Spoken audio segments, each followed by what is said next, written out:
Il est écrit.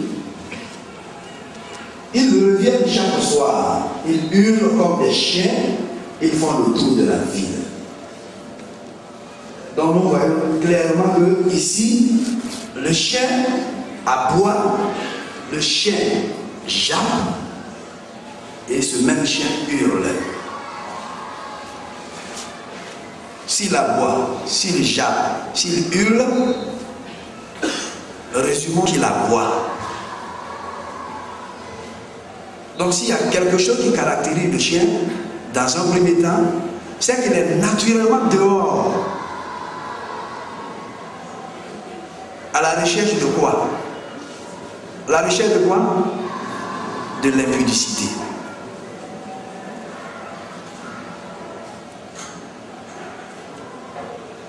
Et quand vous voyez deux chiens qui s'accouplent, un chien et une chienne, et que d'autres n'ont pas eu le privilège de passer à l'action, c'est toute une bagarre. Le chien qui est occupé est obligé de se défendre. Je ne sais pas si ce que je vous dis, quelqu'un a déjà vu ça. Celui qui est occupé là, il est en même temps obligé de se défendre. Parce qu'il y a des jaloux qui veulent être comme lui, être à sa place. Et ces choses se placent de façon publique dans la rue.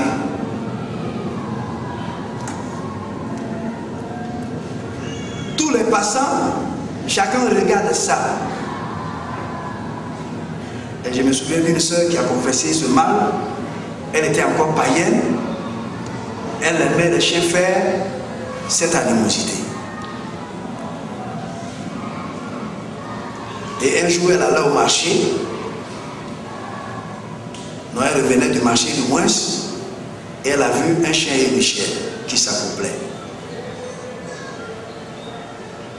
Et la sœur a passé tout le temps à observer ce qui se passe. Les gens même qui la regardaient ne lui disaient rien. Mais elle s'occupait des chiens. Comment ça allait se passer? Comment ça allait terminer? Et quand le chien finalement a réussi, le bagage de la sœur est tombé. C'est un peu comme si elle se mettait à la place de la chienne. J'espère que vous m'entendez bien et que vous me comprenez.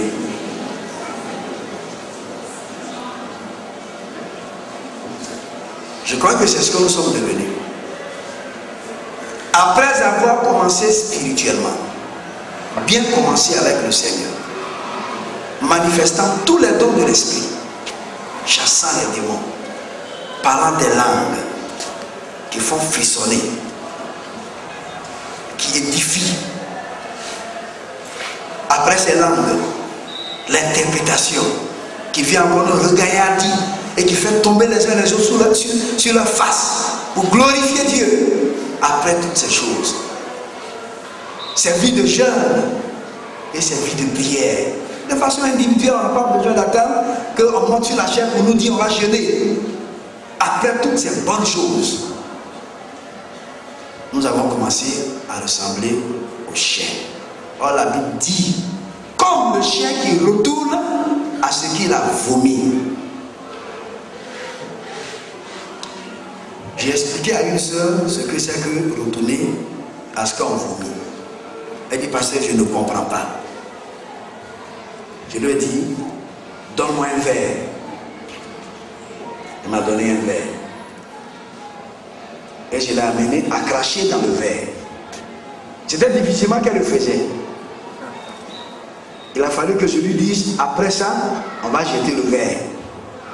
Fais de ce verre-là ce que tu veux. Mets tout ce que tu veux dans le contenu. Elle a craché, elle a raclé sa gorge. Et quand elle a fini, j'ai déposé le verre à côté. Et on continuait notre entretien. Mais ses regards étaient toujours sur le verre. Et elle était gênée dans son propre corps. Et c'est après que je lui ai redonné son même verre dans lequel elle a craché. Et je lui ai dit, reprends ça. et bois ça, puisque ça sort de toi-même. Elle m'a dit, pasteur, c'est pas possible. J'ai compris le message.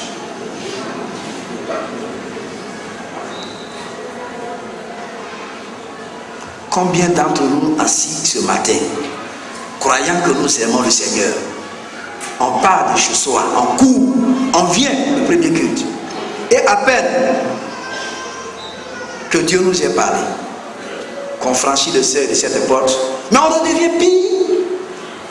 Ce qui sort même de notre bouche là, c'est exactement comme le chien qui aboie. Vous tous, vous le savez, notre pays n'est pas dans un pays où il fait bon vivre pour la plupart de ceux qui sont loin de nous, parce que le pays est coupé en deux.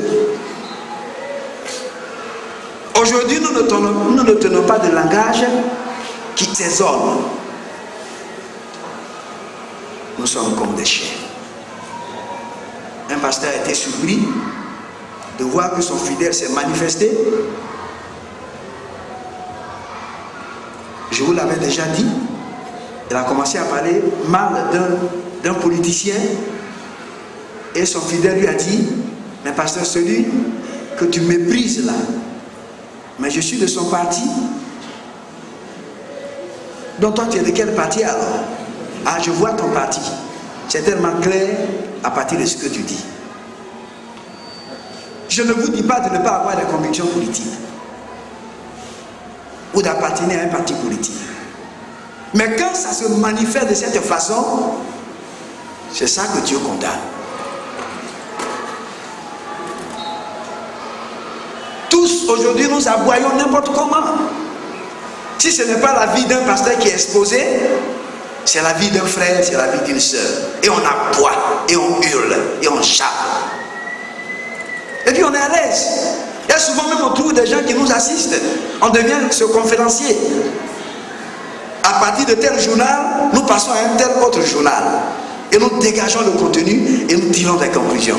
Et puis tout le monde est là, à l'aise, on nous écoute. Moi je crois qu'un chrétien qui tient un journal, après l'avoir lu, doit avoir plutôt des sujets de... Des sujets de...